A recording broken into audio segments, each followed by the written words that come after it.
this in the sea of the dying and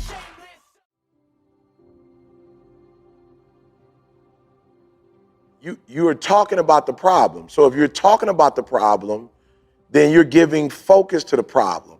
And so you can't solve something that's a problem. Right? I'm gonna say that again. Like, I just wanna make sure y'all catch what I'm saying. You can't solve something that you're not trying to solve. You feel me? Like, you can't solve it. So if you're talking about it in the negative, my wife, whether it be your kids, whatever it is, then now all your energy, remember where your focus goes, your energy flows. So now you're saying this can't happen, and this can't happen, and this can't happen, and this can't happen, and this messed up, and that's messed up, and I can't believe this. It's like, yo, if that's where your energy is going, don't be shocked or surprised if you continue to have a problem, because that's what you're giving the energy to, right? And I happen to know that this individual plays sports at a pretty decent level. And I was just like, yo, here's what's crazy. You're talking about something that's the most important to you, a marriage, and you ready to clock out. Like, you're literally saying, man, I can't believe this. Like, you know, I'm frustrated. Like, bro, I can't keep doing this. And Mo, I was just dying laughing because I was like, I'm gonna say exactly what you saying. He's like, okay, what you gonna say? I'm gonna say, yo, bro, I'm saying the same thing about my marriage. Like, bro, I can't believe this. Bro, this not going down like this. Bro, this ain't gonna happen. And so he was like, okay, and I was like, me and you saying the same thing. I'm just saying it like, I'm not leaving, I'm staying here and fixing it. You saying it like you ready to bounce. You saying, I can't go through this, I can't, another day, I can't live like this. I was like, I'm saying exactly what you saying. Bruh, I can't live another day like this, I can't go on like this, but I'm saying it, putting the problem on the wall and looking for the solution. You saying it, putting the problem on the wall and giving the problem energy. I'm not giving the problem no energy. As a matter of fact, I'm grateful that I got a problem to put on the wall, because when I put it on the wall, now I can start looking for the solution more to go with each challenge that we're talking about. So if you're saying it's a time thing, then okay, 24, how do I fix that? If you're saying her energy thing, all right, how do I switch up and I fix that? And so here's what I said to him though, because I know they used to play ball at a D1. Here's what I said. Isn't it ironic that when you used to try to get a touchdown and they had a defense scheme set up against you, and when they would stop you, you wouldn't go, I'm quitting football? I like that. That's crazy to me. At no point did you ever go like, bruh, this team is better than me. Every time I play them, they got my number. I quit, I give up. I ain't never playing football. Take my scholarship, I'm about this joker. I said, but why is it that football you find a scheme or a strategy to overcome, but in your marriage you saying you quitting and you giving up? Why you give sports that kind of energy that you ain't giving your relationship to? So my thing was, you know, we could talk about it. Like, my thing was, you've already lost because you have a losing perspective. And I think for most of us, we naturally know how to release that dog when it's something we like. You feel me? So more, if you like it, you know how to, sick them. But when it's something that you don't like, or it does not naturally happen for you, then you want to quit and give up. But the dog is in you. You feel me? Like, you got the dog you got the dog because there are things that you like to do and you found a way to get through college, or you found a way to get through college sports, or you found a way, whatever you found a way to do through your neighborhood. You didn't get in the gang, or you got in the gang and you got yourself out of whatever it is. But it seems like for most men, they don't mature. When they don't like something, they don't give it the same energy. That when they like it and enjoy it, they can put all kind of energy forward. And so I think we got to grow up and realize you do have that dog. That dog can't control you. You got to get to a point where you control the dog. So what do I mean by that? I'm competitive, bruh. Just period. Like, my whole life when I was younger, I'm being real with y'all. When I ran track or whatever I did, football, video game, I never wanted to play the dude that was weak. I never liked to win. I was never into winning. Like, I didn't like winning so much that I would play somebody inferior so I could get the W.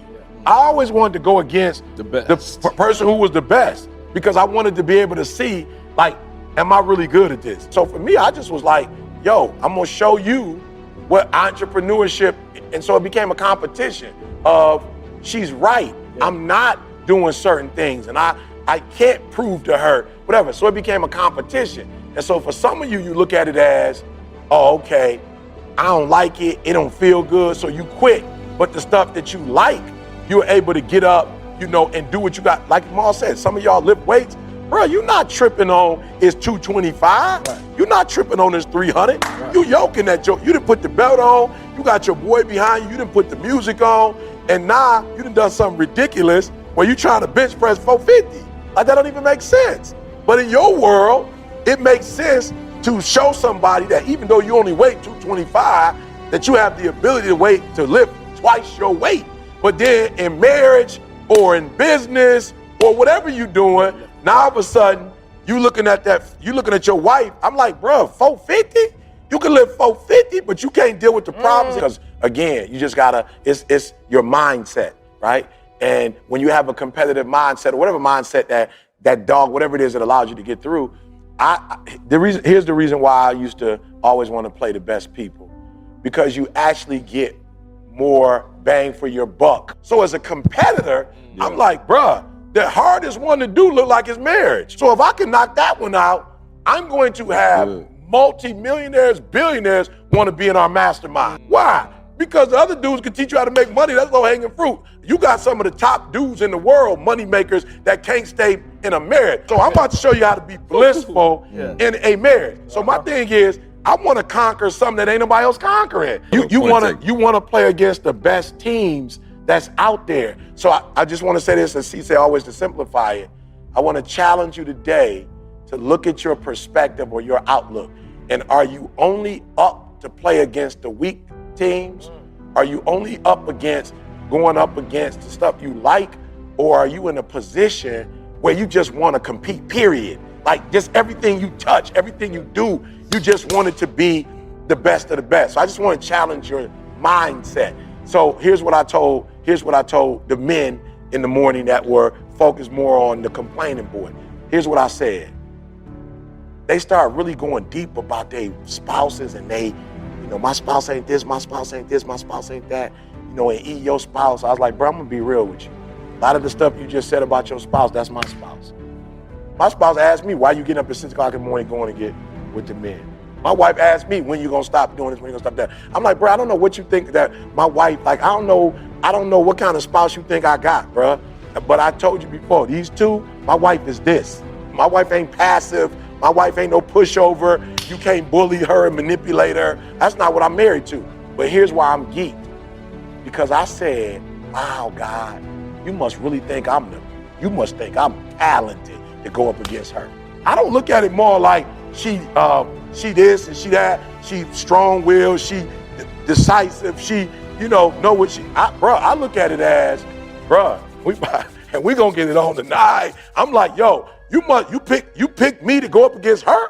You must think I'm super talented, super gifted. I'm too gifted not to have a healthy marriage. I'm too talented, bruh. I'm too talented. I don't care what the problem is. I'm too gifted and too talented not to solve it. And then I also feel that my God is too dope. I just feel like my God is too dope that I can't pray to him and he can't give me the solution to figure it out. So I got a dope God. I must be dope if he brought me into this earth with all the options the options he had more inside of my mom, between my mom and my dad, of what I could have looked like, and this what he chose? I'm a bad man. He had millions of options. And out of all the options, he was like, yo, that dude right there, man, I told those dudes, I was like, look, y'all think I care about money. I don't care how much money I make. I said, you gotta understand, I'm a competitor. I just wanna see if I could make 200. Do you understand what it takes to be homeless and get to number one in the world, 200 grand? I'm just gifted and talented enough to put myself in the right environment, to put myself around the right people, to study the right stuff, to listen when I'm supposed to listen, don't listen when I'm supposed to. I'm like, I'm a bad man. And not in no cocky, arrogant way. I'm just a bad man. So I don't look at the challenges in my marriage as, look at all these challenges. I look at, man, God put me up against, you know what I'm saying? God put me up against, we about to go in here and kill it. And so for a lot of you, when it's inferior, you can do it. You know, when it ain't nothing up for stake, you can do it. But you don't release that dog all the time. I'm not just saying release the dog just in these crunch moments. I'm saying what made Michael Jordan is if you was whack, he beat you. If you was average, he beat you. If you was a great team, he beat you. Practice, he beat you. By himself, he would beat himself. Like, meaning that he would go in the gym alone and do what he needed to do to be the best version of himself. So when he came up against you, he wasn't waiting to compete against you. He was competing against himself, then he competed against you. So I'm just saying, change your mindset. You know, that's all I want to tell y'all. It's like, to be great is a mindset. It has nothing to do with physical attributes.